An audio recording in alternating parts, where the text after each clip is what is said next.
Vamos mergulhar direto em um dos maiores mistérios da biologia humana. Como, afinal, a insulina dita se a gente ganha ou perde gordura. A gente sabe que a epidemia de obesidade é um desafio gigante, e aquelas estratégias focadas só em cortar calorias acabam falhando no longo prazo, não é mesmo? Mas e se o grande segredo não estivesse no prato, mas sim nos nossos hormônios? Na análise de hoje, vamos destrinchar uma pesquisa incrível publicada na BMC Medicine. Ela traz lições valiosas tiradas do universo do diabetes tipo 1. A ideia aqui é transformar esses dados clínicos em conhecimento super prático, propondo uma mudança de paradigma real na forma como a gente entende o peso corporal. Para começar a desvendar esse mecanismo hormonal, a gente precisa olhar para um mistério médico bem antigo. Pensa só, antes de inventarem a insulina artificial, os médicos notavam uma coisa muito curiosa. Quem desenvolvia diabetes tipo 1, antes de receber o diagnóstico e o tratamento, perdia peso de uma forma muito severa. E o detalhe que mais impressiona é que essa perda brusca de peso acontecia não importava o quanto a pessoa comesse. Mesmo ingerindo uma quantidade enorme de comida, o corpo simplesmente derreter as reservas de gordura. Isso nos faz pensar, se aquela velha regra de contar calorias estivesse 100% certa, essas pessoas deveriam estar ganhando peso, certo? Mas não estavam. Por que será?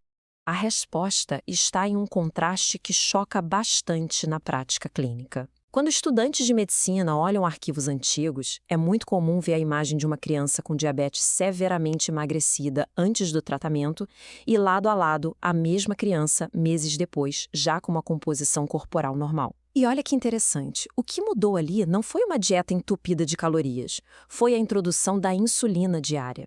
Sem a insulina, o corpo não consegue construir nem estocar gordura de jeito nenhum. Mas, assim que a insulina é restaurada, o peso volta ao normal ou até aumenta. Esse marco na medicina entrega a primeira grande pista da nossa análise. Então, o que vamos ver por aqui? 1. O mistério do peso no diabetes. 2. O papel duplo da insulina. 3. Os gatilhos ocultos da insulina. 4. O efeito memória. E 5. Estratégias para o controle de peso. Vamos lá. Ponto 1. O mistério do peso no diabetes, além das calorias. A pesquisa traz uma virada de chave muito forte. A insulina não é só aquele mensageiro que tira o açúcar do sangue. Ela tem um papel fundamental no nosso peso, atuando como um hormônio anabólico extremamente potente. Estudos genéticos e farmacológicos provam isso o tempo todo. Só para dar uma ideia, pesquisas com animais mostraram que diminuir a expressão do gene da insulina reduz a gordura corporal, inclusive aquela gordura visceral perigosa, mesmo com o animal comendo normalmente. E em humanos, tratamentos que reduzem a secreção de insulina quase sempre resultam em perda de peso. Ou seja, a insulina é, na verdade, quem manda expandir ou não o tecido adiposo. Ponto 2. O papel duplo da insulina. O grande controlador. Para a gente entender a mágica por trás disso, precisamos falar sobre lipólise. Basicamente, a lipólise é o processo metabólico que quebra a gordura. Sabe aquele momento em que o corpo pega os estoques do abdômen, pernas e braços para transformar em energia? Pois é, isso é o que todo mundo quer, o famoso queimar gordura. Sem a lipólise, não adianta passar horas na academia. E é aí que entra o superpoder da insulina. Ela tem a capacidade de desligar a lipólise quase que na hora. E o que é de cair o queixo aqui são os números. Tudo depende da quantidade de insulina circulando no sangue. Para fazer o trabalho mais famoso dela, que é tirar a glicose do sangue e jogar para os músculos, o corpo precisa de uma concentração média de 348 a 720 picomols por litro. Mas, para travar a quebra de gordura, a quantidade despenca. Bastam de 42 a 120 picomols por litro. Isso quer dizer que o corpo precisa de cerca de 5 vezes menos insulina para paralisar a queima de gordura do que para limpar o açúcar do sangue. Então, quem passa o dia inteiro beliscando e mantém a insulina basal só um pouquinho elevada, já está com a queima de gordura freada, criando o cenário perfeito para acumular peso. O cenário metabólico é o seguinte: dietas cheias de carboidratos ou certos aditivos disparam a insulina lá para cima. Isso causa 2 efeitos imediatos. Primeiro, bloqueia a lipólise. Segundo, estimula a lipogênese, que é a criação de novas células de gordura. O resultado é o ganho de peso e muitas vezes aquela resistência à insulina, criando um ciclo sem fim. Agora, por outro lado, qualquer intervenção que baixa a insulina, como a própria deficiência dela no diabetes tipo 1, uma restrição de carboidratos ou alguns remédios, deixa a lipólise acontecer livremente. A mensagem que fica é super clara: insulina alta funciona como um interruptor muito sensível que liga na hora o ganho de gordura. Ponto 3. Gatilhos ocultos da insulina além dos carboidratos. Bom, a gente pensa logo em cortar o pão, né? Mas talvez isso não seja o bastante. O estudo mostra que coisas que a gente nem imagina dão picos de insulina. A sucralose, por exemplo, que é um adoçante artificial, faz a insulina subir muito mais do que se a gente bebesse água pura. E tem uma história bem tensa num ensaio clínico com adolescentes. Eles misturaram sucralose com maltodestrina e o pico de insulina foi tão assustador que a universidade teve que interromper o estudo no meio, por questão de ética. Fora adoçantes, a pesquisa cita emulsificantes de produtos ultraprocessados, toxinas de plásticos como bisfenol A e até a nicotina do cigarro. Tudo isso atua como um gatilho potente para liberar insulina. Mas aí fica a dúvida, com tanta coisa estimulando a insulina no nosso dia a dia, como é que o corpo consegue limpar tudo isso do sangue para voltar a queimar gordura? Afinal, tirar a insulina de cena é tão importante quanto saber o que a libera.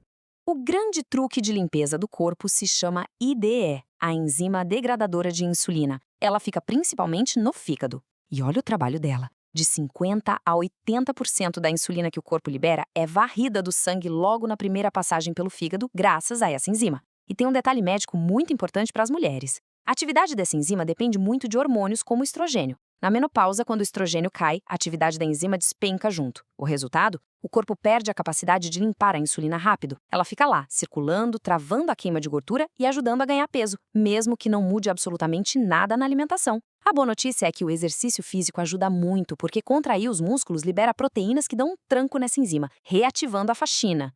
Ponto 4. O efeito memória. Uma consequência persistente.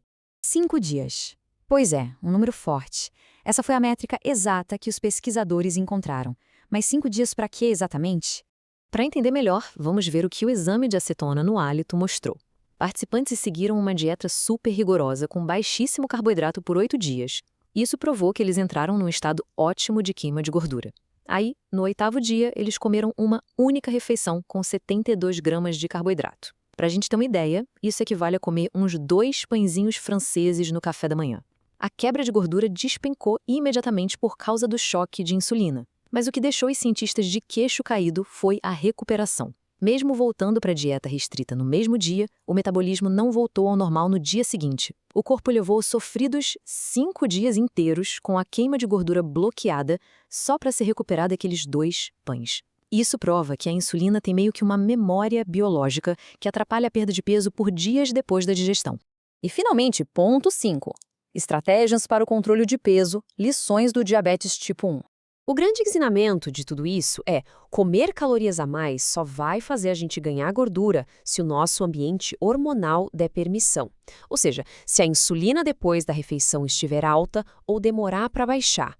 Controlar a insulina circulante é muito mais estratégico do que ficar só fazendo conta de caloria na ponta do lápis. A gente tem que mexer na resposta do hormônio e não só na quantidade de comida. O estudo propõe 3 táticas práticas que vêm direto do tratamento do diabetes.